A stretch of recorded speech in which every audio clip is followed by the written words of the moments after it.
En esta oportunidad, este pastor me pidió que pueda compartir la palabra del Señor en esta mañana. Y es un privilegio muy grande el poder realmente llevar lo que el Señor tiene para nosotros. Es una responsabilidad también muy grande. Y estoy muy agradecido al Señor y rogamos que sea el Señor quien nos hable en esta mañana. Así que vamos a dirigirnos al Señor en oración y vamos a pedir la guía del Espíritu Santo para poder meditar en su palabra. Vamos a orar. Señor, te damos gracias, Padre, por esta mañana, por este día. Te agradecemos, Señor, por tu infinita bondad, por tu misericordia, Padre Santo. Te damos gracias, Señor, porque nos permites estar unidos aquí meditando tu palabra, Señor. Nos permites, Padre Santo, como iglesia, como congregación, Padre, de distintos lugares, Señor, estar unidos en un solo cuerpo, en un solo corazón, en un mismo sentir. Padre, te agradecemos por eso, Señor, porque realmente el amor de Cristo traspasa, Señor, cualquier frontera, cualquier diferencia, Padre Santo, y nos une, Señor, en un mismo ser, Padre, en un mismo sentir, en un mismo corazón. Padre Santo, rogamos que seas tú guiándonos hoy con tu palabra y que seas tú guiándonos hoy, Padre Santo, a través de tu Espíritu Santo y que seas tú hablando en nuestras vidas y en nuestros corazones. Te lo rogamos, Señor, y te lo pedimos de todo corazón, en el bendito y santo nombre de Cristo Jesús. Amén. Durante esta semana que el pastor me pidió que diera la prédica en esta mañana, estaba pensando y orando sobre qué tema dar. Y bueno, entre distintos temas que hay alrededor para poder meditar en la palabra de Dios, hubo uno en particular que vino a mi corazón. Y fue ya básicamente cuando había empezado a elaborar otro tema distinto. Pero sin embargo, el Señor como que vino a mi corazón tratar este tema. Y hay algo que es muy importante que tenemos que ver en nuestra vida cristiana. En nuestra vida cristiana, cuando andamos como creyentes y cuando estamos creciendo en la gracia de Dios, hay dos enemigos que quizás sean los más comunes que utiliza Satanás para tratar de desviar al creyente y para tratar de apartar al creyente de la vida cristiana o para tratar de impedir que el creyente realmente pueda crecer a la madurez y a la estatura de Cristo. Y estos son siempre los ingredientes más comunes que uno puede ver en cualquier congregación, en cualquier grupo cristiano y cuando vamos a la escritura, podemos ver que son temas recurrentes. Temas recurrentes, por eso es que la escritura le da énfasis. El primer ataque o la primera herramienta que utiliza Satanás para atacar a los creyentes es el desánimo. ¿Cuántos creyentes no han experimentado desánimo? Recuerdo que hace unas semanas atrás estábamos viendo una prédica que se daba en la iglesia de Panamá, si no me equivoco, y el pastor utilizaba como figuras ese famoso libro de John Bunyan, ¿no? El progreso del peregrino. Y en ese libro hay un capítulo que a mí me llamó mucho la atención cuando yo lo leí por primera vez, ¿no? Y como ustedes saben, los que han leído el libro, es como un símil de la vida cristiana, ¿no? Enfocada en una historia. Pero recuerdo que uno de esos capítulos llamó muchísimo mi atención, fue cuando justamente Cristiano está avanzando hasta la puerta y se encuentra con un lugar, ¿no? Que era el pantano del desaliento. Y eso es algo real en la vida cristiana. Cuando uno está avanzando en su vida cristiana, cuando uno está buscando a Dios, siempre se va a encontrar tanto al inicio como durante el camino con ese pantano del desaliento. Y el desaliento lo utiliza mucho el enemigo para tratar de apartarnos primero de la iglesia, de la congregación de nuestros hermanos, y luego apartarnos pues del camino del Señor, ¿no? Y tenernos ahí en sus manos. Como dice, él anda como león rugiente buscando a quien devorar, ¿no? Y como ustedes saben, los leones atacan a los más débiles, ¿no? A los más débiles de la manada, a los animales más débiles que están ganando ahí, y para eso tiene que separarlo. Pero también hay otra herramienta que utiliza muy comúnmente el enemigo para tratar de impedir que los cristianos puedan llegar a la madurez de Cristo Jesús, la madurez en Cristo, en la fe. Y este es el descontento. Ese ya es otro nivel que uno va viendo en la vida cristiana, ¿no? Cuando Satanás viene y nos ataca con el descontento, cuando uno pierde el gozo o cuando uno empieza a cuestionarse un montón de cosas que la aparta de ese gozo y ese contentamiento que hay en el Señor. Y esto es algo que quisiera meditar con ustedes hoy y ver también un poco cómo es que esto actúa en la vida del creyente y cómo esto puede actuar en la vida del creyente de distintas maneras, conforme uno vaya entregando su vida al Señor o cómo uno reacciona a la palabra del Señor. Y esto es cierto. Si muchos ya tenemos ya tiempo en nuestra vida cristiana y estamos avanzando, en algún momento de nuestra vida hemos sido conscientes, ¿no? Del peso de la insatisfacción en nosotros. Hemos sido conscientes del descontento, ¿no? Y esto no está limitado solamente a las personas que están luchando quizás con tragedias o con dificultades, sino que aún personas que pareciera que todo está bien, que todo está normal, pueden sentir una carga de descontento. Y esto puede pasar muchas veces también en la vida del creyente, ¿no? ¿Y qué pasa cuando el creyente está descontento? El creyente también puede estar descontento por distintas razones. Pueden haber distintas razones o distintas ideas que el enemigo puede venir y traer en nuestra vida para tratar de quitarnos el gozo, ¿no? Hay casos muy comunes que se pueden dar en la vida cristiana con lo que el enemigo genera descontento, ¿no? Por ejemplo, hay personas que podrían en su vida cristiana, por un avance o por falta de realmente de entregarse al Señor o conocer las cosas de Dios, podrían estar quizás decepcionados, ¿no? Con algún hermano, podrían estar decepcionados o descontentos con la iglesia, ¿no? Podrían estar decepcionados de otros creyentes o aún podrían estar quizás decepcionados de Dios mismo. Y es irritante cuando se ve esa voz interior que impide que uno tenga gozo, ¿no? Y uno se da cuenta de que uno no está satisfecho, uno no tiene gozo, se va quitando ese gozo y ese anhelo de avanzar en la vida del creyente. Y uno se va llenando de los afanes de la vida y uno va buscando más las cosas de este mundo y se olvida de las cosas eternas. Ahora, eso sucede porque algunos creyentes o algunas personas pues tratan de acallar esa voz, ¿no? Tratan de acallar esa voz del descontento, quizás haciendo cambios en su vida, ¿no? Quizás adquiriendo cosas, haciendo distintas actividades, pero nada de eso realmente parece funcionar y nada de eso puede funcionar. No sé si alguna vez usted se ha hecho esta pregunta, ¿no? Usted se ha hecho a sí mismo esta pregunta, ¿no? ¿Qué es lo que hay detrás de mi deseo de contentamiento? ¿Qué es lo que hay detrás de mi insatisfacción? ¿Qué realmente está detrás de todo eso? En base a esta pregunta, hoy quisiera compartir justamente el tema que se anunció, que es acerca del descontento y la gracia de Dios. ¿Cuál es el propósito que Dios puede tener aún en medio del descontento y lo que Dios puede hacer en nosotros? Y para ver este tema, primero tenemos que centrarnos en dos realidades. Hay dos realidades que uno tiene que ver en la vida cristiana. Hay dos realidades que uno puede ver en la vida del creyente. Una de estas realidades es muy conocida, pero sin embargo que a veces lo olvidamos. Y es que el pecado siempre causa descontento. El pecado siempre causa descontento. El pecado simplemente promete satisfacer, promete agradar, pero lo que el pecado siempre va a causar es esclavitud. El pecado siempre va a causar esclavitud y descontento e insatisfacción.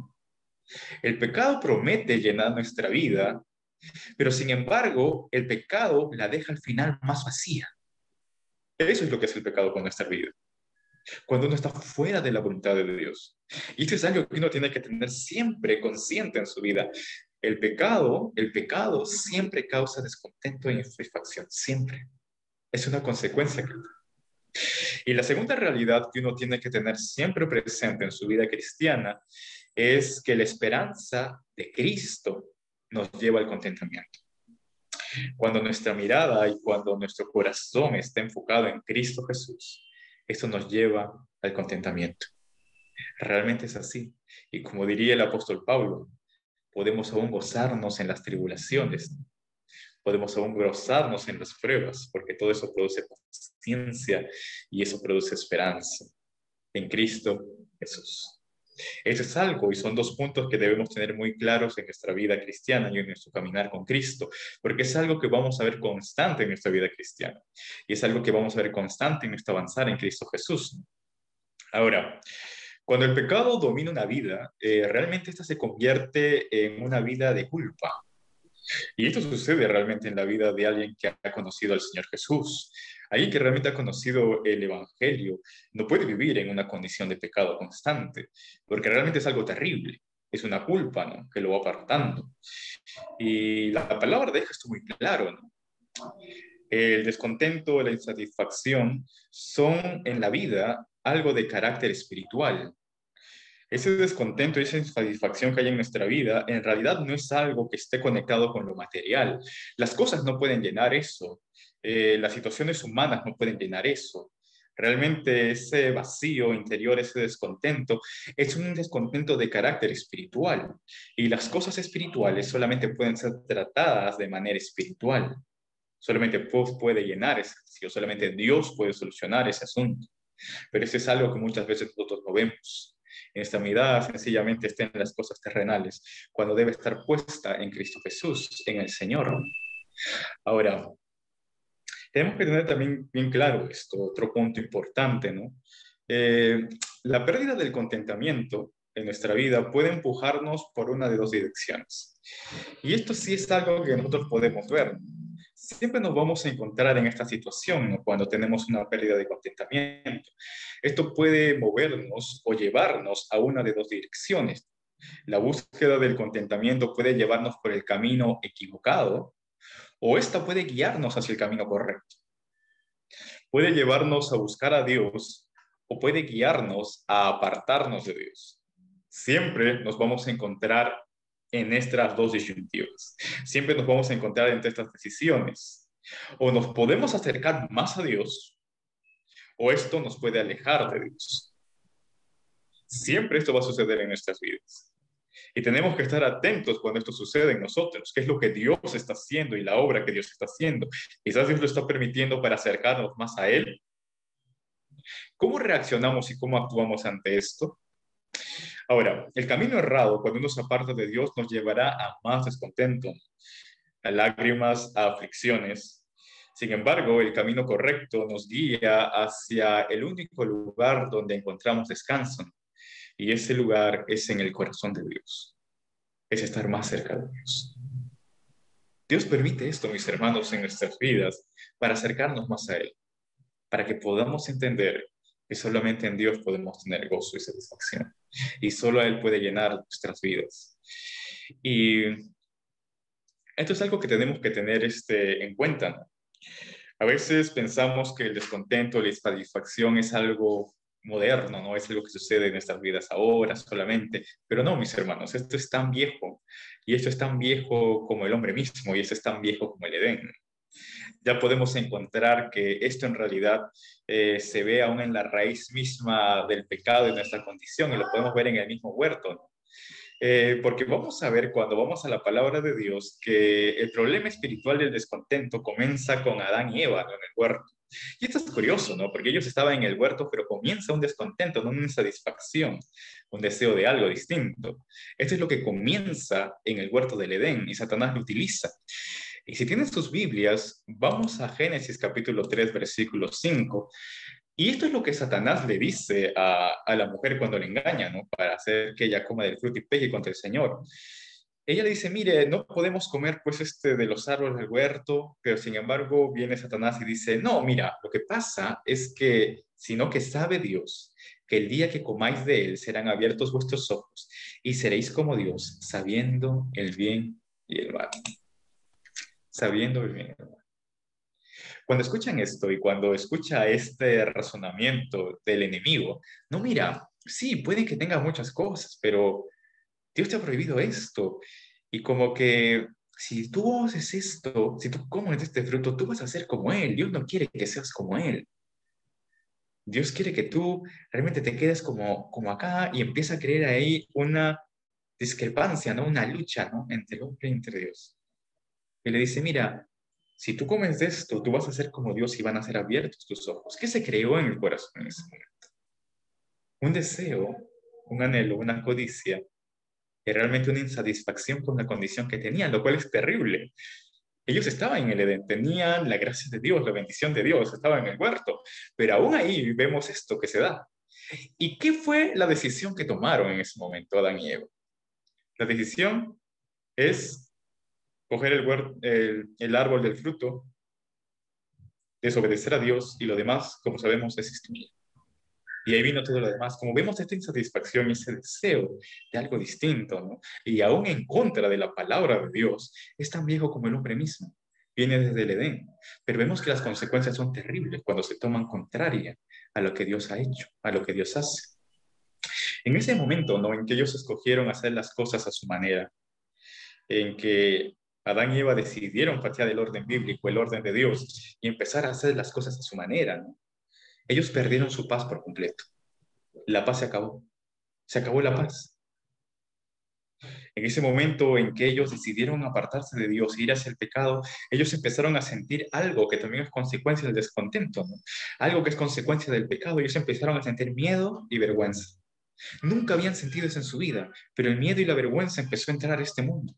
Y eso fue como algo nuevo en ellos, al apartarse de Dios, al apartarse de Dios. En ese momento en que ellos declaran su independencia de Dios, le dicen, no, Dios, vamos a hacer a nuestra manera, vamos a hacer como tú y queremos conocer el bien y el mal. En ese momento comienza el descontento en este mundo. En ese momento el descontento entra a esta tierra. Y en ese momento ya no existe esa plenitud de paz, de gozo, de armonía. No, ahora este mundo se vuelve a ser corrupto y empieza a estar plagado por el pecado. El descontento, el dolor, la muerte, el sufrimiento entran a este mundo. Y desde ese momento en adelante, el descontento ha sido legado a toda la humanidad. Y lo podemos ver en nuestra vida. El hombre no puede encontrar satisfacción y contento en esta vida. No lo puede. ¿Por qué? Porque el mundo está corrompido y está esperando, como dice Romanos, ¿no? La manifestación de los hijos de Dios, ¿no? Para que el Señor restaure todas las cosas cuando Él venga. Es lo que está esperando, ¿no? Aún la creación misma clama, clama para que eso suceda. Pero bueno, ¿cuál es la solución a esto entonces? ¿Cuál es la solución a este problema? Uno puede estar en la mitad de la solución cuando entiende que el descontento es un asunto espiritual. Es un asunto espiritual, de algo que pasa en nuestro espíritu. Pero usted puede estar también en medio camino, ¿no? Cuando piensa, ¿no?, que el descontento está arraigado al pecado y nos encontramos en la mitad del camino. Es como que ya vamos conociendo cuál es, pues, la enfermedad, cuál es la causa de la enfermedad. Pero necesitamos encontrar una cura, una solución. Y hoy quiero dar dos ejemplos que nos da la Biblia, dos ejemplos bíblicos, solamente dos, a que podríamos sacar muchos en la Escritura, pero solamente dos ejemplos bíblicos de dos hombres, ¿no? Y estos hombres escogieron diferentes soluciones para su descontento. Uno de ellos se empeñó en buscar soluciones humanas a su insatisfacción y lamentablemente nunca encontró el contentamiento y murió en una forma desdichada. El otro, por el contrario, permitió que su descontento lo dirigiera hacia Dios y a recibir su bendición. El primer hombre es muy conocido, ¿no? Su nombre es Caín. Y el otro hombre, no conocemos su nombre, pero está en una parábola que contó el Señor Jesucristo y es el hijo pródigo. Y hoy vamos a ver y vamos a comparar a estos dos hombres. Veamos primeramente el tema de Caín. ¿Qué pasó con Caín? El descontento de Caín comienza, como ustedes saben en la Escritura, cuando vamos a Génesis capítulo 3, capítulo 4. El descontento de Caín comienza cuando él tiene envidia de su hermano Abel. Cuando Dios manda, pues, que ellos vayan a hacer sacrificio, cuando ellos van a hacer sacrificio, Abel había hecho algo muy importante. Abel había aprendido algo de sus padres cuando él entrega el sacrificio. Abel había aprendido algo de Adán y Eva, ¿no? Y Abel aprendió de sus padres que la raíz del contentamiento, pues, era la obediencia. Y él aprendió la obediencia y él quizás aprendió de sus padres las consecuencias de la desobediencia y las consecuencias del pecado, ¿no? Y Abel aprendió del error de sus padres, ¿no? Y él quiso agradar a Dios a la manera de Dios. Así que Abel ofreció a Dios el sacrificio que realmente lo agradaba a Dios, que realmente agradaba a Dios. Ahora, cuando vemos es que Abel sacrifica un cordero, y aquí viene una cosa bien interesante. Uno podría decir, quizás él sacrifica el cordero porque, bueno, él era pastor de ovejas, pero no, no necesariamente. ¿Cómo es que él sabía que tenía que sacrificar un animal? Es una pregunta muy importante que uno puede ver, ¿no? ¿Cómo sabía él que debía sacrificar un animal para Dios y derramar esa sangre? ¿Cómo él sabía que tenía que derramar sangre en sacrificio a Dios? Pues es aquí lo que tenemos que ver un poco en la historia y lo que sucedió, ¿no? Hay algo que Adán y Eva quizás dejaron muy claro a sus hijos, ¿no? En ese momento que ellos están adorando a Dios. Entendemos que están en un contexto de adoración a Dios y de búsqueda a Dios en sacrificio. Y Adán y Eva tuvieron que explicarles a sus hijos lo que había sucedido en el huerto y la condición en la cual estaban, ¿no?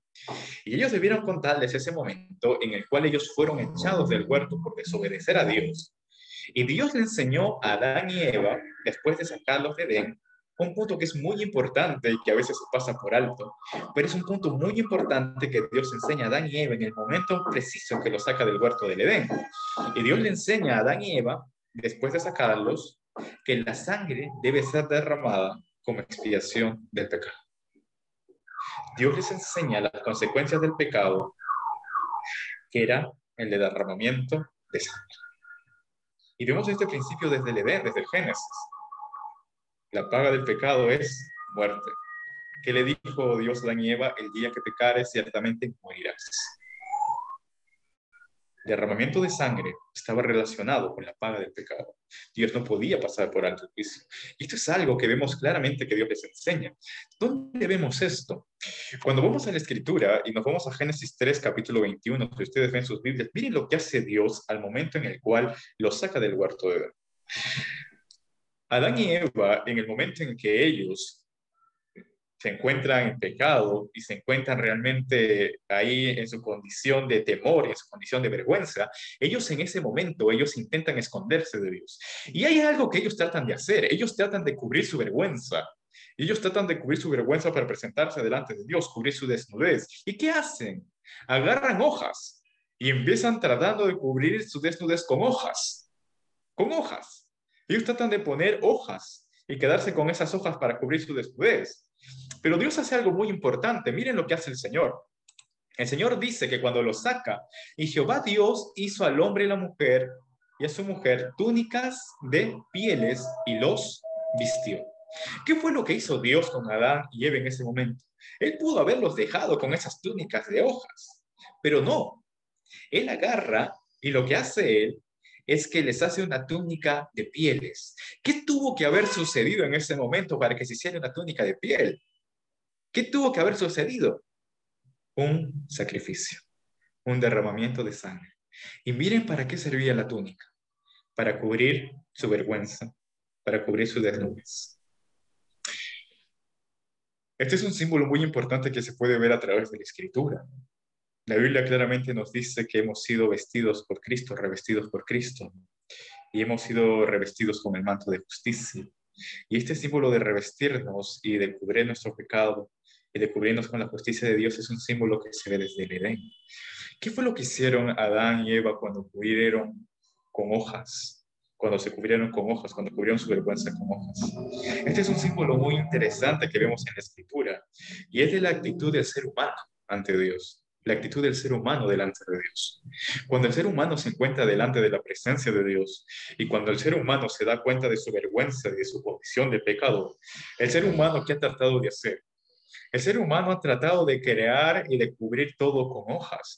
Cuando vamos a la escritura, el símbolo de las hojas no es otra cosa que un símbolo de una religión muerta, de un intento del hombre para llegar a Dios, de un intento del hombre para cubrir su vida de pecado y de un intento del hombre para agradar a Dios. ¿Recuerdan al Señor Jesucristo cuando Él estaba entrando a Jerusalén y cuando Él entra a Jerusalén y todo el pueblo lo rechazaba, ¿no? La religión ahí, los sacerdotes, los fariseos, los saduceos, todos lo rechazaban y Él ve una higuera, ¿no? Y Él ve una higuera.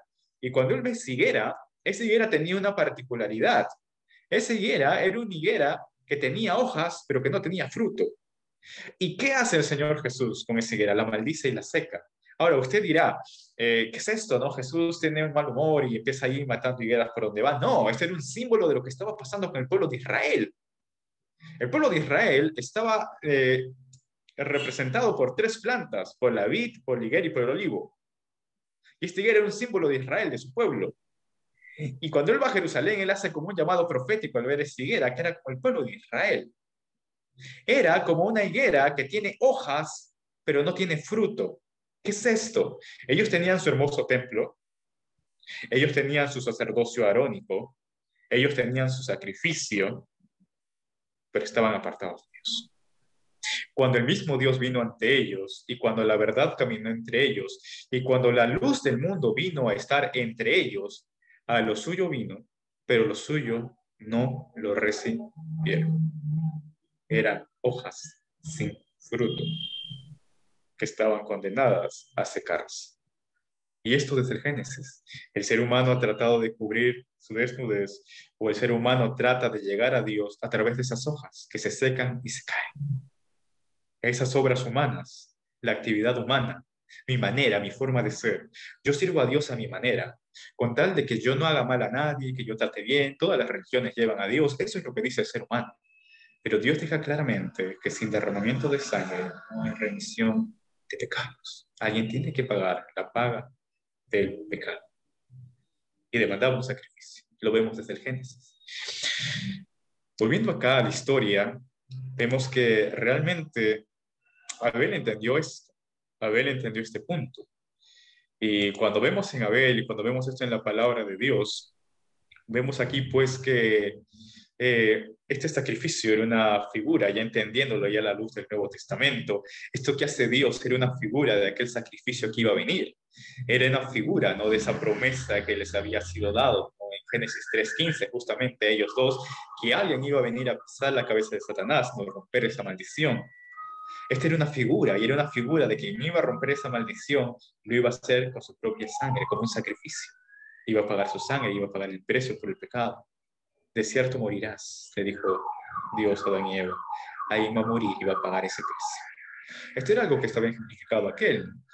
Y vemos aquí a Abel que Abel aprende esta lección. ¿Y Abel qué hace? Va a Abel y entrega un sacrificio animal, ¿no? Y este sacrificio animal, uno simplemente ve, no, mira, entregó un animalito. No, lo que vemos acá y lo que nos dice la palabra nuevamente más adelante es que realmente vemos que él entrega ese sacrificio tomando conciencia de la promesa que Dios había hecho y tomando conciencia de las consecuencias del pecado.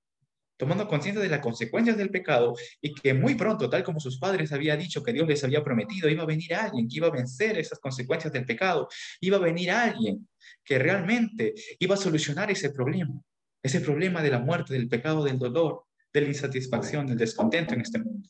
Que iba a venir alguien, esa promesa, ese prometido en Génesis 3:15, ¿no? Aquel que aplastaría la cabeza de Satanás. Y esto lo vemos cuando vamos a la Escritura, y la Biblia nos dice claramente después sobre Abel.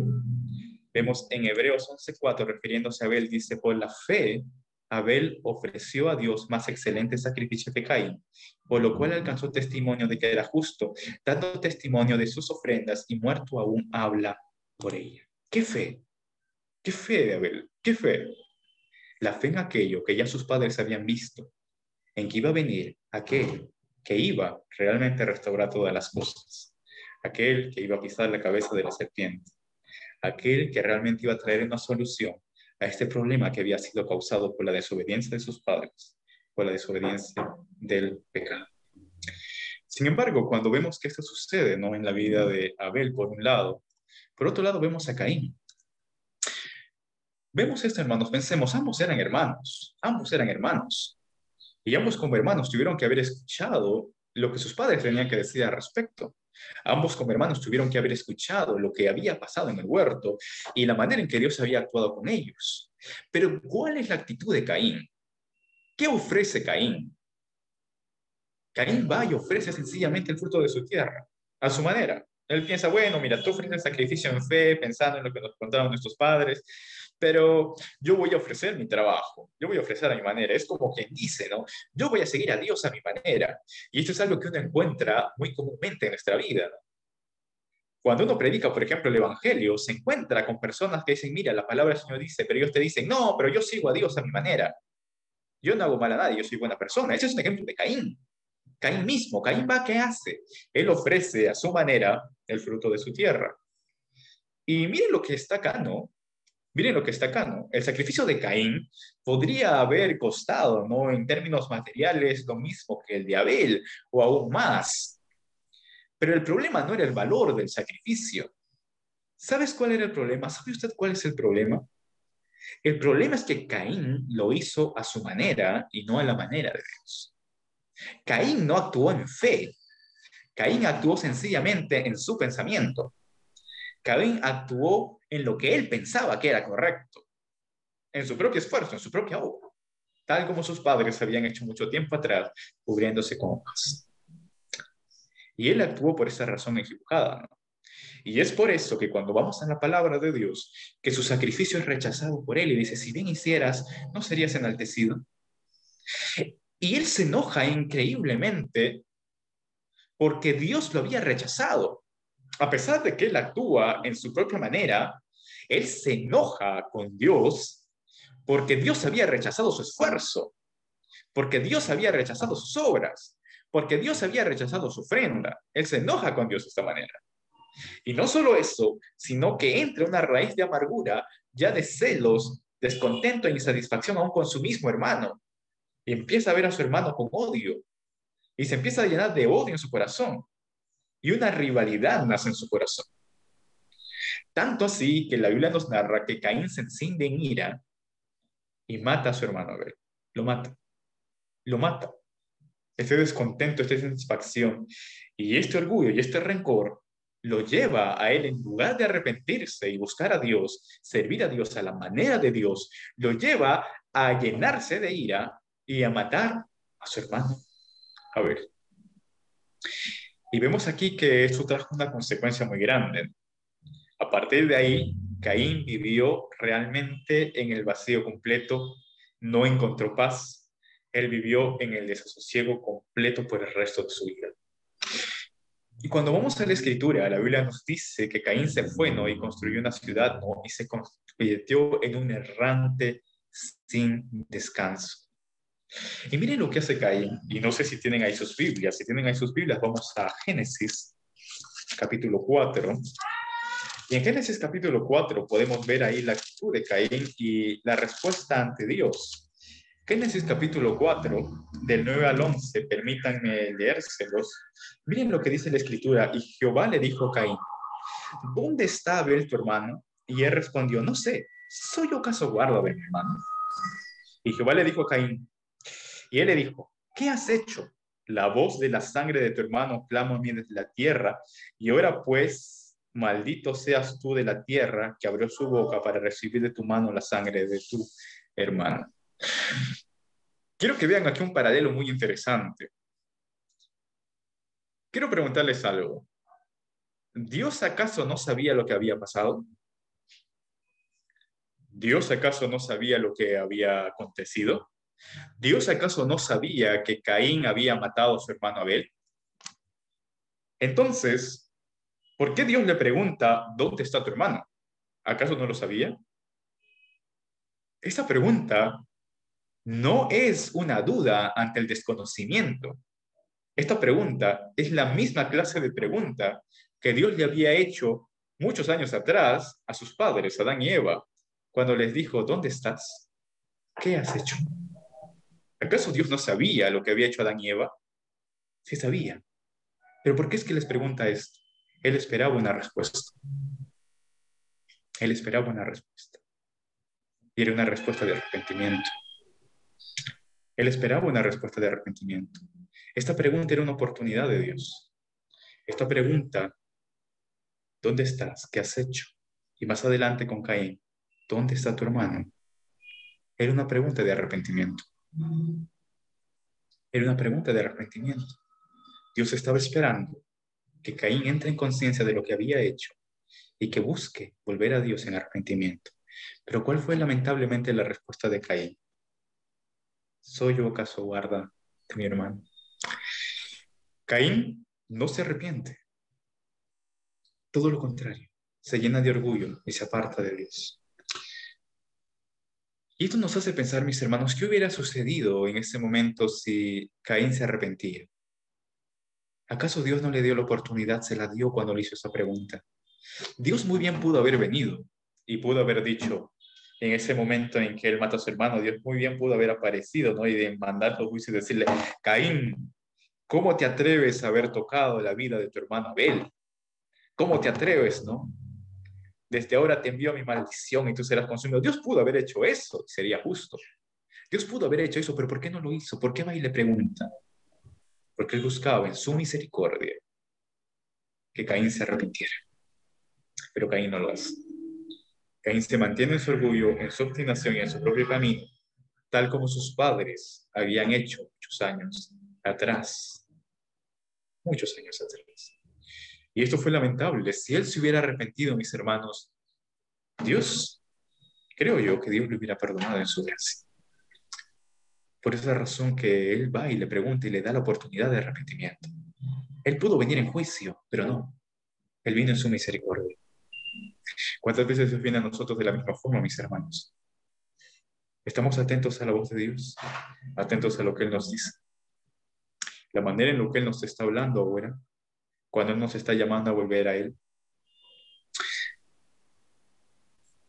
La condición de Caín, lamentablemente, es la condición de muchas personas, ¿no? Muchas personas alrededor del mundo. La condición de Caín es la condición de muchas personas, ¿no? En las que viven muchos nosotros, lamentablemente. Miren lo que pasó con Caín, ¿no? En Génesis 4:16, la Biblia nos dice lo siguiente. Salió pues Caín de delante de Jehová y habitó en la tierra de Nod al oriente de Edén. Los nombres en la Biblia son bastante importantes cuando los tomamos en cuenta.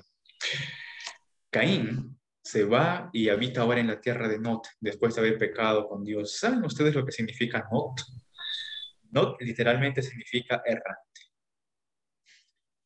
Va Caín y ahora habita en la tierra del errante. Muchas personas están realmente corriendo lejos de Dios y están errantes, igual que Caín. Tal como Caín, muchas personas están intentando acallar su propio malestar en toda clase de lugares, errantes, sin un rumbo fijo. Muchas personas están corriendo, están huyendo de su pasado, están buscando a algo o a alguien. Como Caín, muchas personas, ¿no?, tratan de llenar ese vacío, pero corriendo lejos de Dios nunca van a resolver ese problema. Lo único que van a conseguir es mantenerse errantes, errantes, errantes en la tierra de Nod, el lugar donde van a habitar. Y están corriendo lejos de Dios. Nunca encontrarán tranquilidad. Corriendo hacia Dios es el único lugar donde nosotros podemos encontrar sanidad, restauración, gozo y paz. Ese es el único lugar en que podemos tener paz.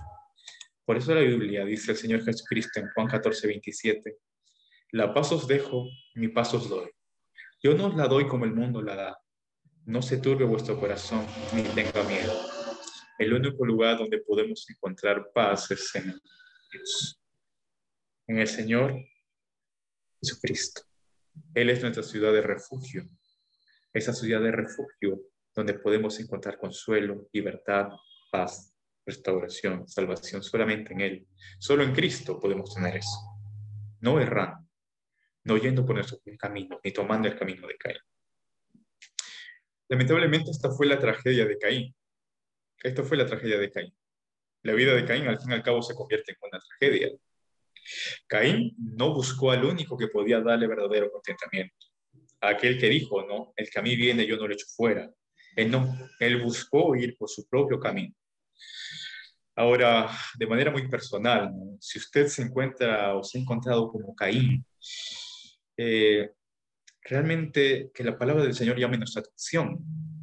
El único lugar al cual usted puede ir ahora no es mantenerse errante ni más alejado de Dios. El único lugar donde podemos ir y donde puede encontrar verdadera paz es en Cristo Jesús. Y esto nos lleva a un ejemplo de alguien que vino a Dios, que hizo lo contrario que había hecho Caín. Y esta historia la encontramos en el Nuevo Testamento, en Lucas capítulo 15. Si ustedes tienen ahí sus Biblias, vamos a Lucas capítulo 15. Y podemos encontrar aquí la historia, esta parábola del hijo pródigo. La historia es sumo conocida y ustedes conocen muy bien la historia. Y en esta historia es un joven, ¿no?, que va, se menciona este joven, lo conocemos como el hijo pródigo, es el nombre que se le da porque no se menciona su nombre. Y sabemos que él también estaba inconforme en la casa de su padre. Él no estaba conforme con lo que sucedía en la casa de su padre, sino que el joven impetuoso, él quería un cambio y él quería algo distinto y él quería su independencia, su libertad. Quería liberarse de lo que él veía como una carga, estar en la casa de su padre. Estaba insatisfecho con su vida familiar, ¿no? Así que él se quiso ir, ¿no?, a una lejana ciudad a encontrarse a sí mismo, podríamos decir, entre comillas, ¿no? Él también pensó pues que podía encontrar contentamiento a su propia manera, ¿no? Pero pronto descubrió el error de su camino. Y tan pronto como él se encontró sin dinero, cuando él se encontró que se había gastado y había malgastado la herencia de su padre, tan pronto como eso sucedió, él vio cómo es que sus amigos que le estaban rodeando lo abandonaron y se quedó sin nada. Se quedó absolutamente sin nada, vacío. Finalmente, él se encuentra ahora comiendo, ¿no?, en el comedero de los cerdos y tratando de llenar su estómago con la comida de los cerdos. Se encuentra en esta situación y aquí podemos decir que había llegado al fondo, había tocado fondo, ¿no? Pero ¿qué es lo que hace en esta circunstancia este joven? ¿Qué es lo que hace en esta circunstancia? Y aquí va la diferencia con Caín. Cuando él se encuentra en el extremo separado de la casa de su padre, separado del camino, ¿no?, que él tenía que seguir, aquí viene una diferencia. A diferencia de Caín, lo que hace el hijo pródigo es que él no permite que su orgullo tomara el control. Él no permite que su orgullo tomara el control de él. A diferencia de Caín, él no permite, pues, que su propia testadurez, su dureza de corazón, tomara el control de él. No. Él comienza a tratar su descontento espiritual. Y miren lo que hace. ¿Qué nos dice la Escritura? ¿Qué hizo este joven? Podemos ver lo que hizo este joven en Lucas capítulo 15, versículo 17. Miren las palabras. Dice así: y volviendo en sí, dijo: ¿cuántos jornaleros en la casa de mi padre tienen abundancia de pan, y yo aquí perezco de hambre? Volviendo en sí, dice la palabra de Dios. Él hizo algo que fue muy importante. Él volvió en sí. Dejó de lado el orgullo, dejó de lado quizás el rencor, dejó de lado el odio, dejó de lado la vergüenza, y él va y vuelve en sí. No toma una decisión en base a esas cosas, sino que él vuelve en sí. Y se da cuenta de una realidad. Y él dice: ¿cuántos trabajadores, los criados, en la casa de mi padre tienen abundancia de pan y yo estoy aquí tratando de comer lo que estos cerdos dejan? Estoy aquí peleándome con los cerdos por tratar de comer algo. Pero ¿cuántos allá, aún trabajadores, aún el más bajo de los trabajadores, tiene abundancia de pan? Y yo aquí sufriendo esto. Él muy bien pudo dejarse llevar por el orgullo o por la vergüenza y decir: pero no, no volveré a la casa de mi padre por mi dignidad o una cosa así. Él no hace eso. Miren lo que dice: y volviendo en sí, él decide y toma la decisión de volver a la casa de su padre. Miren cómo es que lo dice aquí en la escritura, en Lucas 15, 18 al 19. Él dice en ese momento: me levantaré e iré a mi padre y le diré: Padre, he pecado contra el cielo y contra ti. Ya no soy digno de ser llamado tu hijo. Hazme como uno de tus jornaleros. Vemos aquí la actitud de este joven. Vemos aquí que él va y acude en arrepentimiento. Y aquí vemos un arrepentimiento verdadero. He pecado contra el cielo y contra ti, Padre, yo lo reconozco. No tengo el derecho y no soy digno de ser tu hijo, solo uno de tus jornaleros. Mis hermanos, acá hay una verdad que quiero decirles y que tiene que estar siempre en nuestro corazón. Se requiere mucho más valor para venir a Dios en arrepentimiento que para persistir en insensatez. Se requiere, mis hermanos, mucho más valor para admitir y confesar que pretender que todo está bien. Se requiere, mis hermanos, mucho más valor para reconocer el pecado que para ignorarlo. Solo las personas valientes, mis hermanos, pueden decirle a Dios: yo he pecado. Solo alguien que realmente está dispuesto a negarse a sí mismo, está dispuesto a dejar de lado su yo, está dispuesto a ver al Señor, puede ir delante de él y decir: Señor, he pecado contra el cielo y contra ti. Que el Espíritu Santo quebrante nuestros corazones, mis hermanos, para que realmente podamos tener ese sentir y esa actitud. Es muy difícil en el ser humano. Fue difícil para Adán y Eva, fue difícil para Caín. Pero Dios tenga misericordia de nosotros, mis hermanos, para que Él quebrante nuestros corazones y realmente podamos morir a nosotros mismos. Y si estamos apartados de Dios, si estamos andando o vagando por el camino del descontento, podamos venir a Él en arrepentimiento. Ahora, esta historia, la historia del hijo pródigo, ¿no?, toca quizás las emociones de aquellos que lo leen. Y de muchas maneras distintas esto puede tocar nuestro corazón. Pero quizás uno de los momentos más intensos en esta historia del hijo pródigo es cuando corre a encontrarse, el padre corre a encontrarse con su hijo perdido, ¿no? La escritura dice, ¿no? Y levantándose vino a su padre, y cuando aún estaba lejos, dice la palabra, vio a su padre, y fue movido a misericordia, y corrió y se echó sobre su cuello y lo besó. Quiero que vean la figura acá. Esta es muy conmovedora porque no es el hijo el que corre hacia el padre, sino es el padre el que corre hacia el hijo.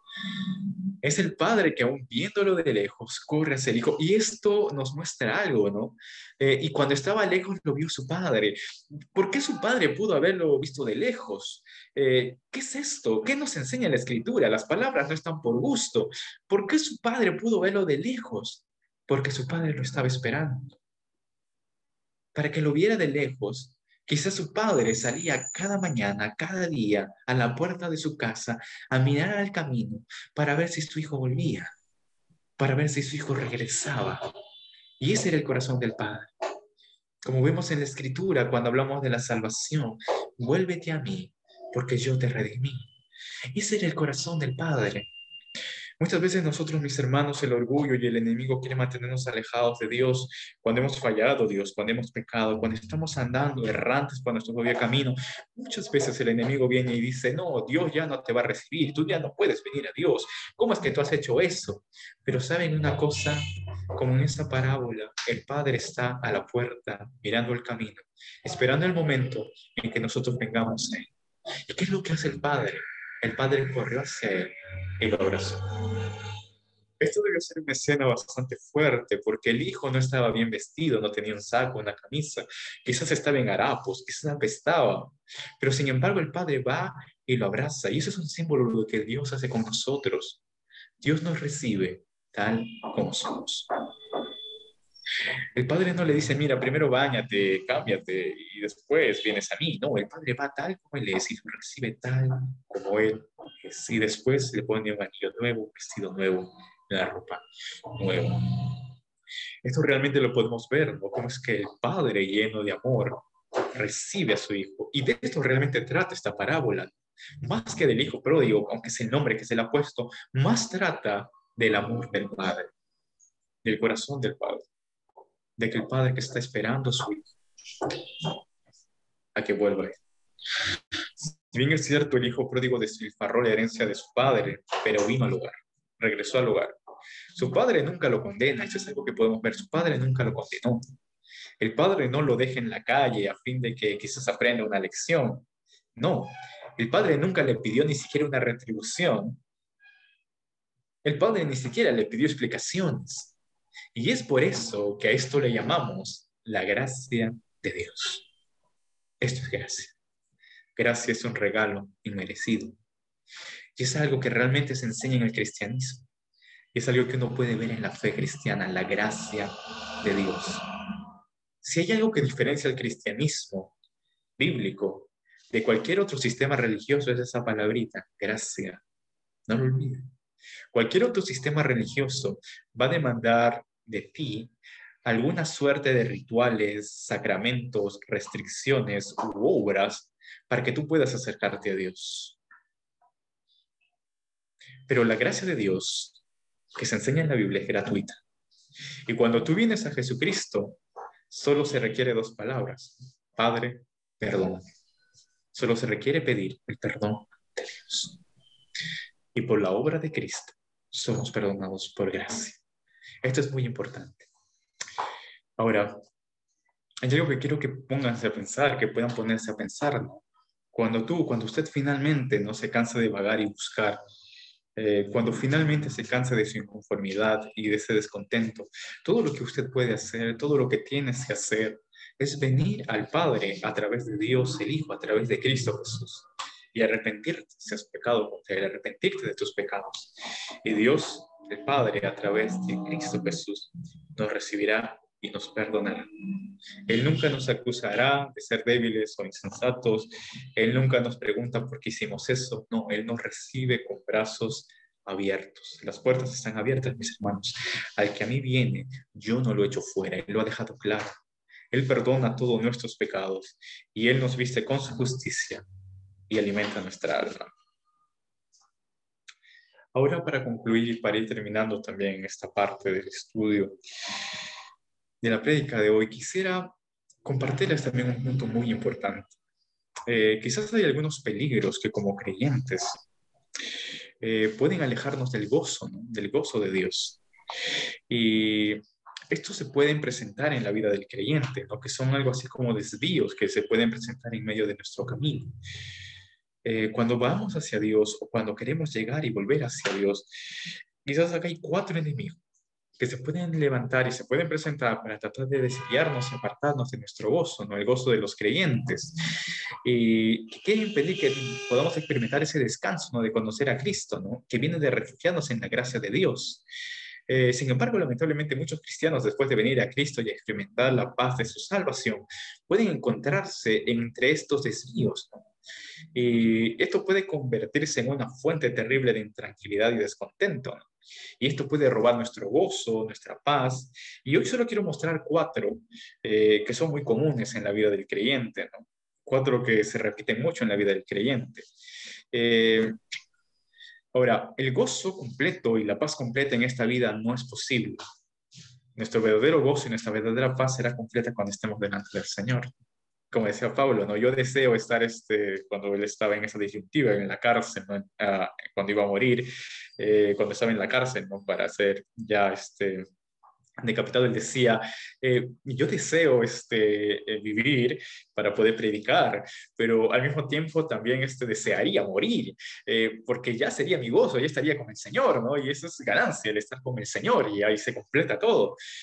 Y esta es la vida en el creyente. El creyente no encuentra su gozo completo en esta tierra, porque su esperanza está más allá, está en Cristo, nuestra mirada está en Cristo, y esperamos venir el día con Él. Ahora, sin embargo, hay ciertas cosas que nos pueden alejar del gozo de Dios, ¿no? Y quiero mostrarle estos desvíos, ¿no? Que son muy comunes, ¿no? Estos cuatro desvíos que son muy comunes. Y podemos encontrarlos que se dan como unas constantes. Y estos son, ¿no?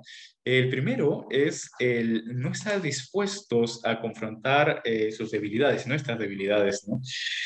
El segundo es no tener en cuenta la mentira del legalismo que se influencia mucho en nuestros corazones, ¿no? El tercero es desestimar la trampa del orgullo. Y el cuarto es no ser dadivoso y agradecido. Estas son cuatro cosas con las que uno lucha y que apartan nuestra vida del gozo que el Señor quiere darnos. Y esto es muy importante que tenemos que ver. Veamos el primero, ¿no? De estos cuatro, ¿no? Que es no estar dispuesto a confrontar nuestras debilidades. Eh, cada uno de nosotros, mis hermanos, como creyentes, cuando venimos al Señor y cuando venimos a Cristo, muchas veces las personas anhelan que de la noche a la mañana uno sea transformado, ¿no? Así transformado y que se convierta, no sé, en una especie de apóstol Pablo, ¿no? Que se convierta en una especie, no sé, de profeta, ¿no? Como Elías ahí a proclamar.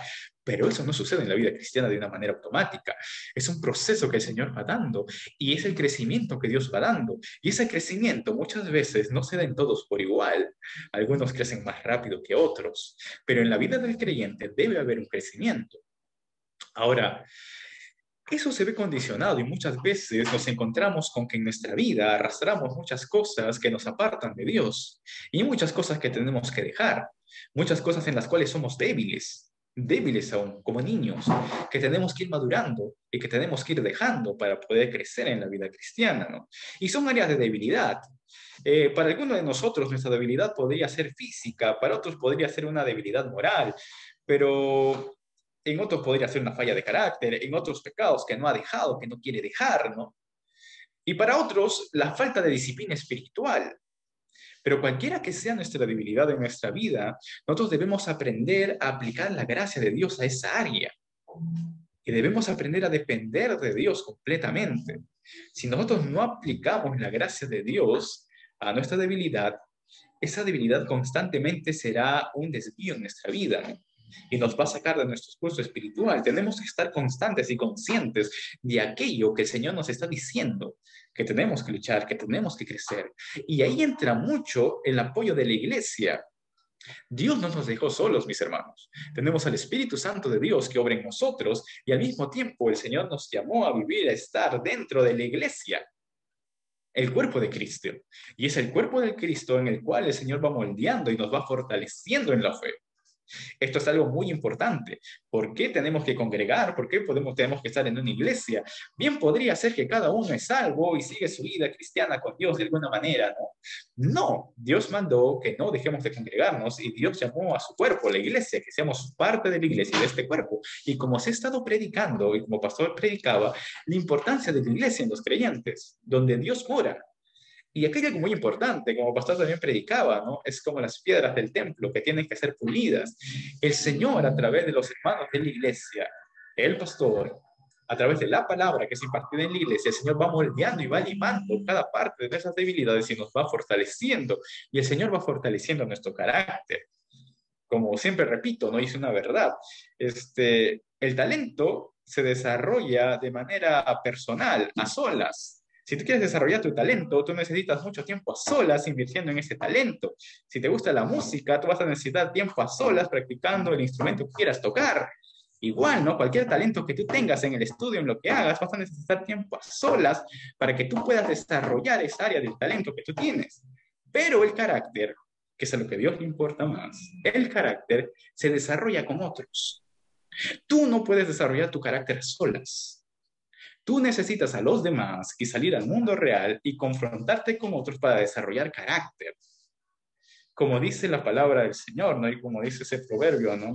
El hierro se afila con hierro. Así funciona. Y eso sucede en la iglesia. Muchas veces en la iglesia vamos a encontrar que Dios va a ir moldeando nuestro carácter. Cuando vamos a la palabra de Dios, uno va a encontrar un espejo donde el Señor nos va a mostrar aquellas áreas de nuestra vida que tienen que ser transformadas y tienen que ser llevadas a la obediencia de Cristo. Mis hermanos, esto es muy importante en la vida de cristiano. Y a veces nosotros queremos pasar por alto o hacernos la vista gorda de nuestras debilidades. Queremos no tratar con tal hermano, queremos no tomar una decisión en tal área y no estamos dispuestos a confrontar eso. No estamos dispuestos a confrontar. Hay áreas del carácter que el Señor está diciendo que tienen que ser entregadas a la obediencia de Cristo. Hay áreas en tu vida y en tu trato que tienen que cambiar, pero tú dices, no, yo soy así, a mí nadie me va a cambiar, yo soy así, quierenme tal como soy. Pero no, Dios está llamando eso a cambiar la obediencia de Cristo. Si uno no está dispuesto a realmente someterse a Dios y someter su vida a la palabra de Dios en esa área y transformar su carácter en crecimiento, esto siempre nos va a llevar a mantenernos en ese descontento y vamos a tender a echarle la culpa a otros. ¿Cuándo? Tenemos que ver aquello que Dios nos está diciendo. Confronta tus debilidades, confronta aquellas áreas. Y ahí es muy importante nuevamente el apoyo de la iglesia. Muchas veces nosotros no estamos dispuestos a ver cuáles son nuestras debilidades, pero Dios siempre enviará a sus siervos para que nos digan en amor qué es lo que sucede. Y tengamos la humildad, mis hermanos, para poder reconocer cualquier falta, cualquier problema o cualquier circunstancia o cualquier actitud que no vaya conforme a Cristo. Si un hermano en amor nos confronta, tenemos que estar dispuestos a, en humildad, reconocer y abrir nuestros ojos si realmente es verdad a la luz de la palabra de Dios. Y si es así, someter nuestras vidas a la palabra de Dios y buscar su gracia. Que Dios en su gracia quiere transformar esto. Y esto es muy importante. ¿Por qué aferrarnos a la gracia de Dios? Porque estas debilidades o estas actitudes en nuestra vida no es que se cambien por nuestra propia fuerza. No es que es tu esfuerzo, tú puedes, sí, adelante, vamos. No, se hace en el poder del Espíritu Santo y bajo la gracia de Dios. El mundo, una religión, puede cambiar tu actitud, tu forma de ser, pero solo Dios puede cambiar el corazón. Y uno necesita depender de la gracia de Dios y poner todo a la obediencia de Cristo para que sea Dios quien vaya transformando nuestros corazones, nuestras vidas y vaya transformando aún esas debilidades en fortalezas para la gloria de Dios. Tenemos que aprender a depender de Dios. Algunos se ponen tristes porque identifican, ¿no?, las debilidades y las fallas y se quedan en la mitad del problema porque lo identifican y tratan quizás en sus propias fuerzas de salir de ese detalle, avanzar, pero se van a frustrar porque no puedes hacerlo, mi hermano, porque no es por fuerza ni poder, sino con su Santo Espíritu. Necesitas depender de la gracia de Dios y del apoyo de tus hermanos en Cristo Jesús para que no pueda crecer en la fe. Y ahora esto nos lleva, mis hermanos, a ver el siguiente punto, ¿no? Eso nos lleva también al siguiente punto, que es acerca de uno no puede crecer mucho en el Señor porque se encuentra inmerso en lo que es la mentira del legalismo, ¿no? Eh, ¿Qué es el legalismo, en primer lugar? ¿Cómo podríamos eh, mencionar lo que es el legalismo, ¿no? Algunos piensan que el legalismo es cumplir la ley de Dios. No, nada que ver, no tiene nada que ver con eso. Uno tiene que cumplir la ley, la palabra de Dios, tal como lo vimos justamente en la prédica anterior. El legalismo es algo muy distinto y es algo que lamentablemente se inmiscuye mucho en nuestra vida de manera consciente o inconsciente. Si pudiéramos definir el legalismo quizás de una manera sencilla o práctica, podríamos dejarlo en las palabras del Señor Jesucristo, ¿no? Jesucristo les recriminó algo a los judíos, ¿no? Y les dijo esto: pues en vano me honran, dice, enseñando como doctrinas mandamientos de hombres. El legalismo se basa en ese punto. Nuevamente volviendo a Caín, tratar de agradar a Dios o tratar de llegar a Dios o de que Dios te acepte siguiendo preceptos y mandamientos de hombres. Y muchas veces tú lo puedes mezclar con la palabra de Dios y con la Biblia, pero son cosas que uno trata de hacer tal como hacían los fariseos, ¿no? Ellos, como les estaba recriminando, ¿no? El Señor Jesús en ese texto, ¿no? Ustedes, mira, pagan aquí sus diezmos, ustedes se encargan de hacer largas oraciones, ustedes tienen su ropa, ¿no? Sus flecos, así, pero sin embargo, ustedes están muy separados de Dios y ustedes enseñan como doctrina mandamientos de hombres. Ellos habían pervertido y cambiado los mandamientos de Dios. Ellos habían añadido otros mandamientos a la palabra de Dios.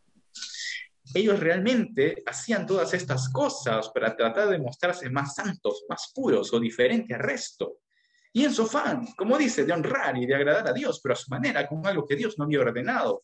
Y esto era legalismo, una manera distinta de agradar a Dios. Ahora, muchas personas no crecen rodeadas de legalismo y en realidad esta es la idea que es más centrada en nuestro corazón porque humanamente, en nuestro corazón somos muy legalistas. Humanamente nosotros tratamos de llegar a Dios haciendo algo. Esto está en nuestro corazón, en nuestra forma de ser, y está desde Adán y Eva, cuando se cubrieron pues con las túnicas de hojas.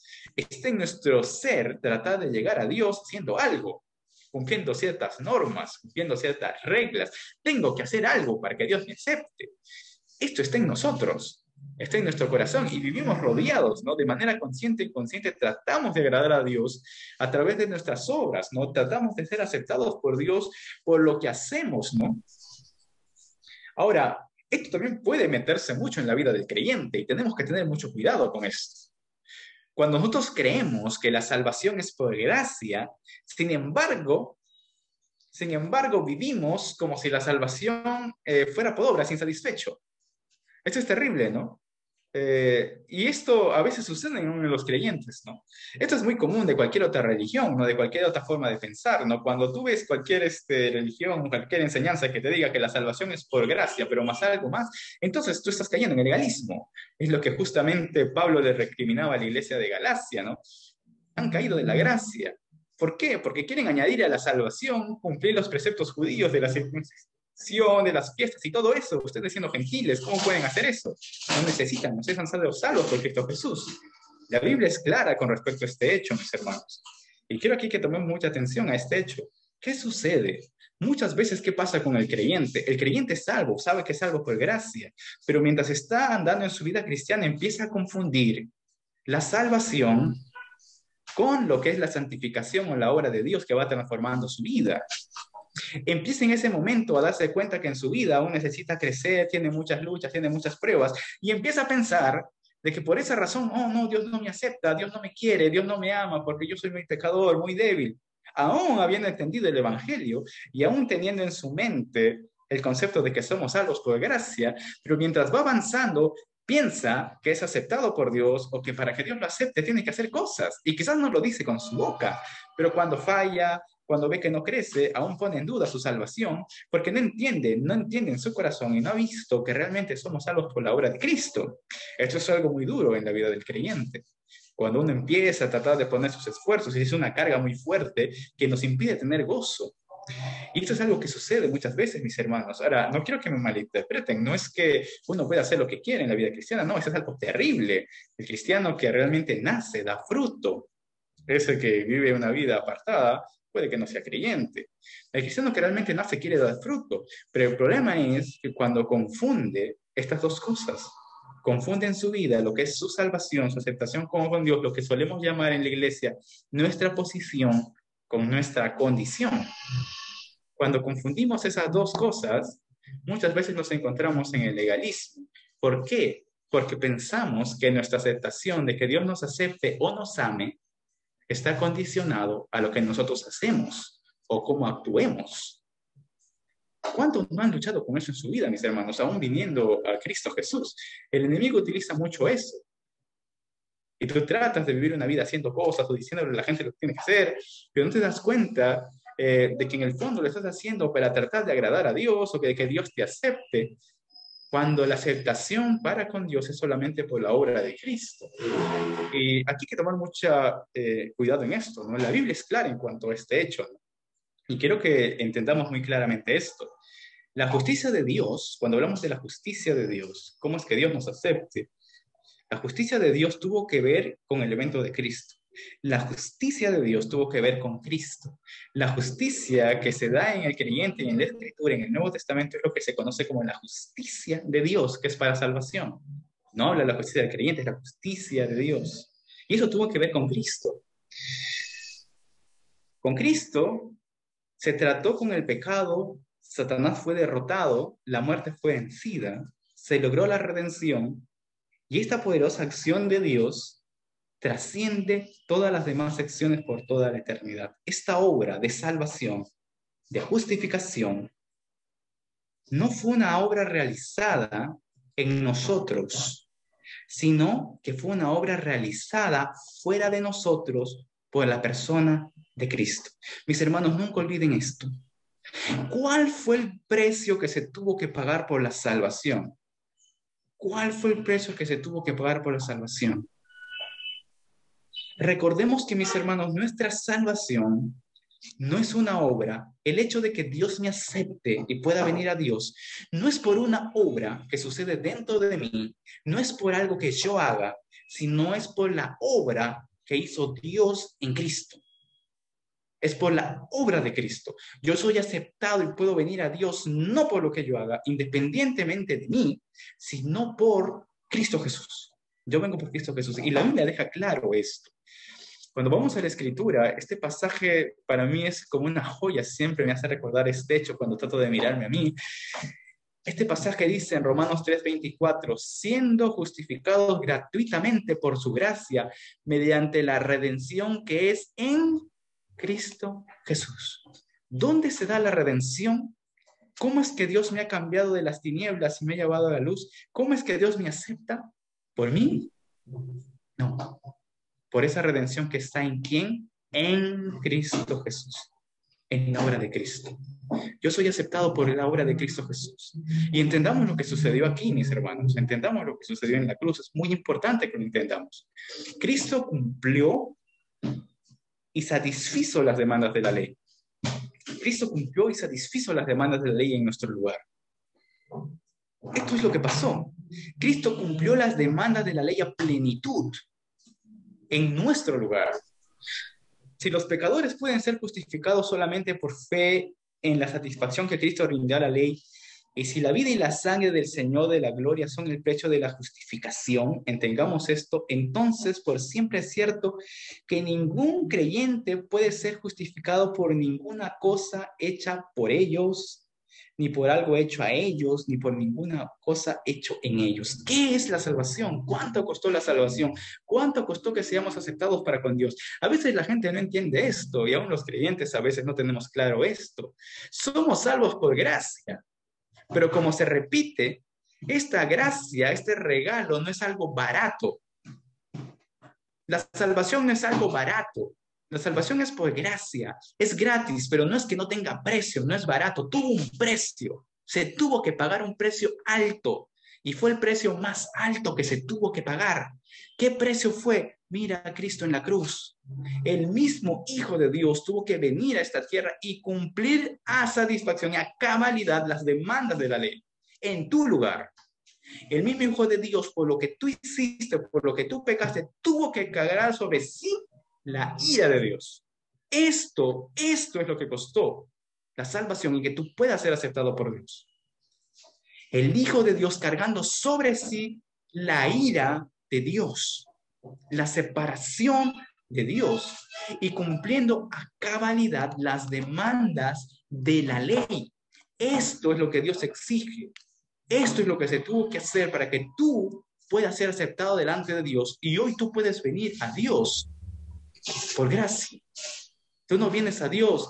La fe es simplemente es el creer, es a través del cual nosotros podemos entender esa gracia que tuvo que costarle tanto al Señor para que tú y yo podamos ser salvos. Ahora tuvo que pagarse un precio y ese precio se pagó por ti y por mí. No hay precio más alto. Tú quieres hacer algo para ser aceptado por Dios, el precio está ahí, está en el Calvario. Ese es el precio, eso es lo que tienes que hacer. ¿Puedes hacerlo? Ese es el precio, pero alguien estuvo dispuesto a pagar ese precio por ti y alguien por eso pudo decir en la cruz, consumado es, cancelado es, ya todo está pagado. Ese es el precio, mis hermanos, y es algo que nunca debemos olvidar en nuestra salvación. De verdad, el legalismo es algo terrible. El legalismo es algo terrible y de verdad, esto es algo que tenemos que tener muy en claro, ¿no? Que tenemos que tener muy en claro, ¿no? ¿Por qué el legalismo es condenable? El legalismo es condenable no porque sea legal, o sea, conforme a la ley o porque trate de guardar la ley. El legalismo es condenable porque es ilegal, es contra la ley. Porque el legalismo, el tratar de agradar a Dios por obras o por cosas que hacemos, ofrece a la ley menos de lo que la ley requiere. ¿Qué es lo que la ley requiere? ¿Quieres saber lo que la ley requiere? Ve al Calvario. Eso es lo que la ley requiere. Cuando un pecador ve al Calvario y entiende que esto es exactamente lo que la ley requiere para la justificación, no pretenderá ofrecer nada menos a la ley. Ese es el problema del legalismo. Tenemos que tenerlo claro, mis hermanos. Tenemos que tenerlo claro. Dios nos dejó esto claro en su palabra. Solo por eso, por medio de Jesucristo, podemos venir a Él. Solo por medio de Cristo podemos venir a Él. Y ahora, cuando somos salvos, vivimos guardando los mandamientos de Dios, tal como vimos en la Escritura, ¿no? Como vimos en la prédica del domingo pasado, pero no para ser salvos, no para que Dios me acepte, sino porque somos salvos y porque hemos sido pasados de muerte a vida y porque ahora estamos en una relación de pacto con Dios, para la gloria de Dios. Esto hay que tenerlo muy claro, mis hermanos. Y esto nos lleva a una tercera trampa, ¿no? Que es muy común en la vida del creyente. Y es la trampa del orgullo, mis hermanos. Esta trampa también es muy peligrosa y que nos desvía del contentamiento. Primero quiero decirles algunas cosas acerca del orgullo, ¿no? El orgullo es muy engañoso, ¿no? El orgullo aún puede ser enmascarado con hacer algo como que muy espiritual, ¿no? Existe eso también, ¿no? De que uno quiere mostrarse muy espiritual, pero en el fondo es orgullo. Tenemos que tener mucho cuidado con eso, mis hermanos, también. El orgullo también puede ser enmascarado, ¿no? Y presentado con desinterés, como que no me interesan esas cosas, soy muy desprendido. Pero en el fondo puede ser orgullo. El orgullo, tenemos que entender, mis hermanos, siempre es algo egoísta, siempre busca llenar nuestro yo y siempre quita a Dios del trono para ponernos a nosotros mismos en el trono. Es por eso que el orgullo es tan terrible. Es por eso que el orgullo es algo que debemos desechar de nuestra vida y que nunca nos dará gozo. Nunca nos dará gozo realmente el orgullo. De hecho, el orgullo puede impedir aún las respuestas a las oraciones. El orgullo puede crear una barrera entre nosotros y Dios, ¿no? El orgullo puede impedir que muchos cristianos realmente busquen a Dios con un corazón sincero, porque nuestros deseos y nuestros anhelos no están enfocados en la voluntad de Dios, sino en nosotros mismos y en nuestro propio orgullo, en nuestros propios deseos. Y eso es algo muy terrible, ¿no? A Dios le encanta que sus hijos vengan a Él en oración. Él nos llama a hacerlo. Él nos llama a hacerlo. Pero el orgullo impide que vengamos a Dios y que podamos estar cara a cara en la presencia de Dios. Quisiera que nos hagamos esta pregunta, ¿no? Y quiero que seamos honestos los unos con los otros, ¿no?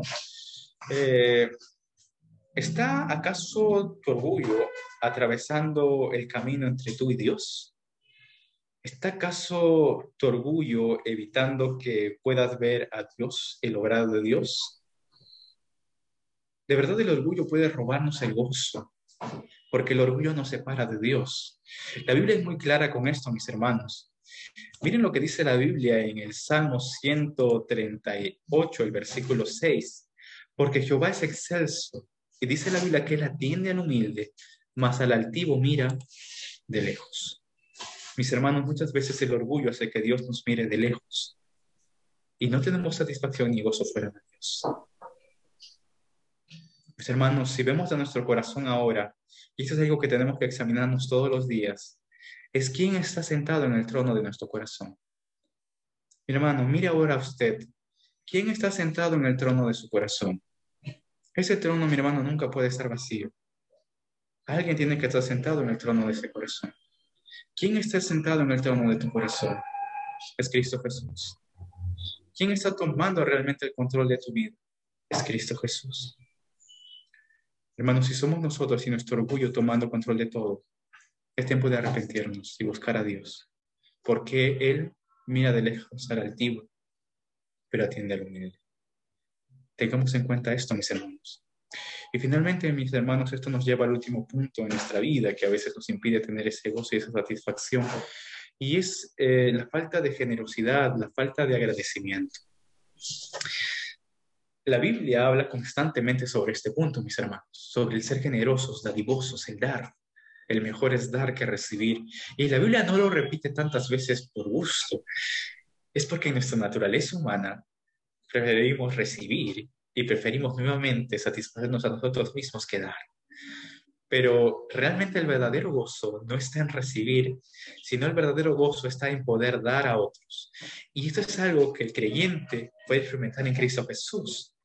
Y esto va muy conectado con el agradecimiento. La manera en que nosotros damos y somos dadivosos va directamente conectado con nuestro nivel de agradecimiento. Una persona agradecida por naturaleza siempre va a ser dadivosa. Cuando uno entiende que todo ha sido recibido de Dios y todo lo pertenece a Dios y todo es de Él y está agradecido por Dios, siempre de la misma forma va a ser agradecido y va a ser dadivoso con otros. Esto es muy natural. Y esto es algo muy importante para nuestro gozo. De verdad, los dadores alegres y generosos son siempre personas gozosas y contentos. Esto uno lo puede ver. Las personas agradecidas siempre tienen más gozo. Usted póngase a pensar en su vida, ¿no? ¿Realmente tiene agradecimiento en su vida? Si su vida ahorita está realmente quizás llena con amargura, con dolor, no encuentra un gozo, pregúntese este tema. ¿Usted es agradecido realmente? ¿Usted realmente es agradecido? ¿Usted tiene conciencia de todas las cosas que tiene que agradecer? ¿Tiene conciencia al abrir sus ojos de todo lo que Dios nos ha dado? ¿Somos agradecidos, mis hermanos? Y eso nos lleva a la generosidad, a tratar de apoyar a otros, a dar a otros para la gloria de Dios. Algunas personas, mis hermanos, aún en la iglesia dan a Dios como si estuvieran pagando impuestos, ¿no? Así como todo el Señor vencido, ¿no? Todo enojado, como un deber, ¿no? Pero no es un deber, no es una cosa así que uno da. Uno da por agradecimiento. La Biblia dice, Dios ama al dador alegre. Esto es así. Nosotros servimos al Señor, damos nuestra vida, nuestro tiempo, nuestros recursos, todo lo que tenemos, porque todo es suyo al final. Y porque un creyente realmente está agradecido. Él me salvó, me libró del pecado y me dio una vida nueva. Y si eso fuera poco, un día voy a estar con Él reinando en gloria. Un cristiano tiene que entender la realidad en que se encuentra y todo lo que tengo realmente depende de Él. No importa lo que suceda a nuestro alrededor, que el mundo se caiga, si Dios me sostiene, estoy seguro. Esto es lo que sucede, mis hermanos. Y hay muchas personas que están tensas cuando tienen que entregar al Señor, ¿no? Y ellos quieren estar dando, ¿no? Y lo buscan como una obligación y buscan como cualquier excusa para no dar. Pero mis hermanos, no es así en la vida del creyente. En la vida de realmente puede experimentar el gozo de Dios. Uno lo hace por amor y entiende ese agradecimiento y es dadivoso, ¿no? Hay personas que aún piensan, y eso es terrible, que Dios debe ser muy afortunado, ¿no? Por recibir lo que ellos le dan, ¿no? Que la iglesia es muy afortunada porque puede tenerlo a Él para su servicio, ¿no? Esto es algo muy gracioso, pero hay gente que piensa eso en su corazón. Y esto es algo muy terrible.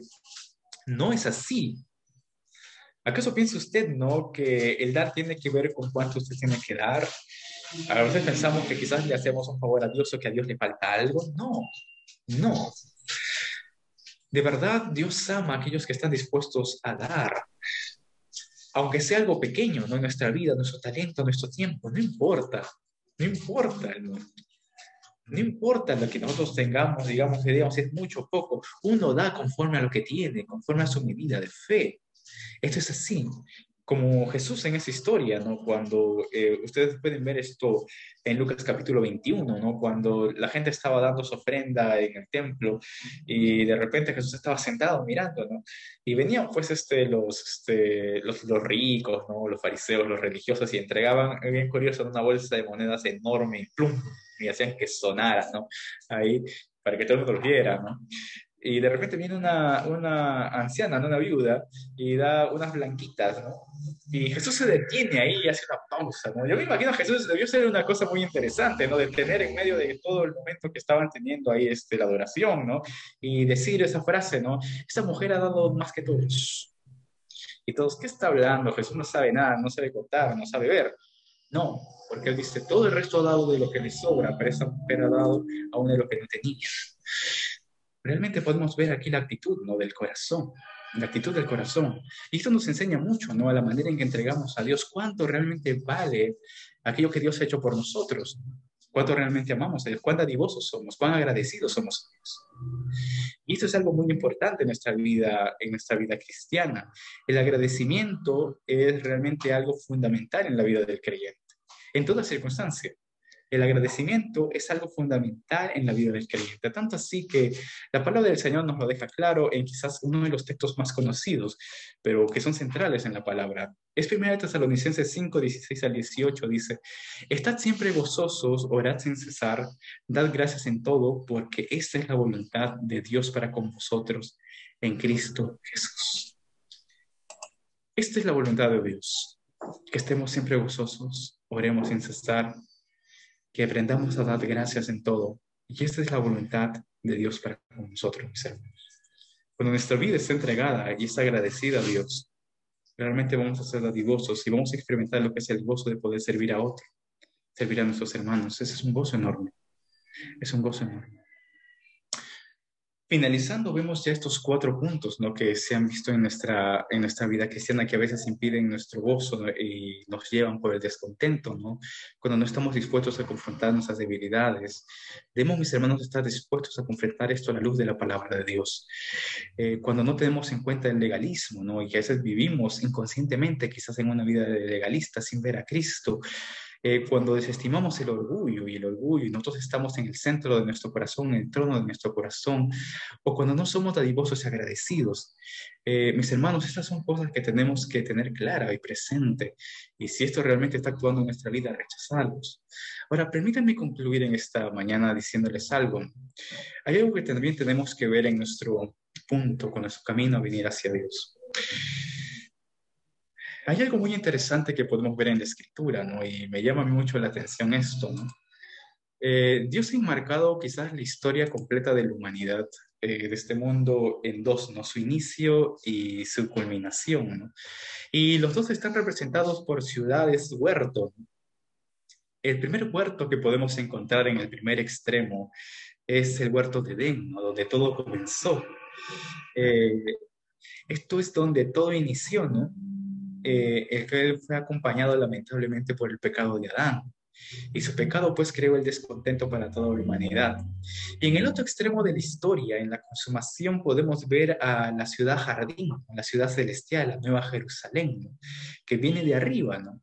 La cual es llamado pues realmente aquel, nuestro hogar celestial, nuestra casa de Dios. Y podemos ver estos dos lugares, ¿no? Que están enmarcados en la historia, tanto al principio y el fin. Sin embargo, hay algo muy interesante que también podemos ver, ¿no?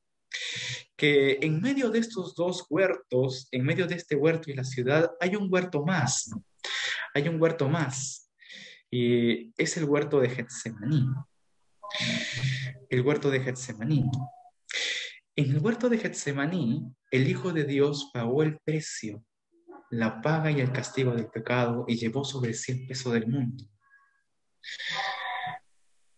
Esto no está por gusto en la escritura cuando lo vemos así, mis hermanos, porque hay una realidad que tenemos que tener clara y presente. Es solo cuando usted pasa por el huerto de Getsemaní que está en capacidad de ir a la ciudad celestial. Y esto es muy importante, ¿no? Realmente un día vamos a estar con el Señor y Él dará nuestro verdadero gozo. Tendremos ahí nuestro verdadero gozo. Esta tierra realmente somos peregrinos y extranjeros. Pero un día llegaremos a nuestro verdadero hogar, mis hermanos, donde, como dice la Escritura, ¿no? Se enjugará toda lágrima de nuestros ojos. Ya no habrá más llanto, ya no habrá más dolor, sino que estaremos viendo cara a cara a nuestro Señor. Y eso será una gloria, ¿no? Y esa será una gloria. Y un día todos estaremos ahí. En este caminar tendremos muchas luchas, pero nada es comparado con la esperanza que tenemos en Él. La pregunta es, mis hermanos, ¿tenemos nuestra mirada puesta en Cristo? ¿Realmente estamos viniendo a Él y estamos aferrados a Él? Es mi anhelo, mis hermanos, que podamos aferrarnos más a Dios y realmente podamos encontrar el gozo que viene de estar en Cristo Jesús. Hasta aquí, mis hermanos, vamos a orar para terminar en esta mañana. Señor bendito, Padre Santo, te agradecemos, Señor, por tu inmenso amor, por tu gracia. Gracias, Señor, porque el gozo solamente podemos tenerlo en ti, Padre, y solo en ti estamos completos y seguros. Oh Padre Santo, si en nuestro corazón y en nuestra vida hay cosas que nos han estado apartando de ti, por favor, tú ten misericordia de nosotros y permítenos volver hacia ti, Señor. Oh Padre Santo, que tu iglesia, Padre, tenga esa misión y ese corazón, Señor, de caminar contigo siempre y de impedir que cualquier cosa, Señor, nos pueda desviar de Cristo y de poner nuestra mirada en Cristo Jesús y de experimentar ese gozo y esa paz que sobrepasa todo entendimiento. Rogamos que nos permitas caminar contigo, Señor, entregados siempre, Padre, entregados siempre a ti y a tu voluntad, amándote y sirviéndote en todo momento. Te lo rogamos y te lo pedimos de todo corazón, en el bendito y santo nombre de Cristo Jesús. Amén. Amén, mis hermanos. Dios los bendiga.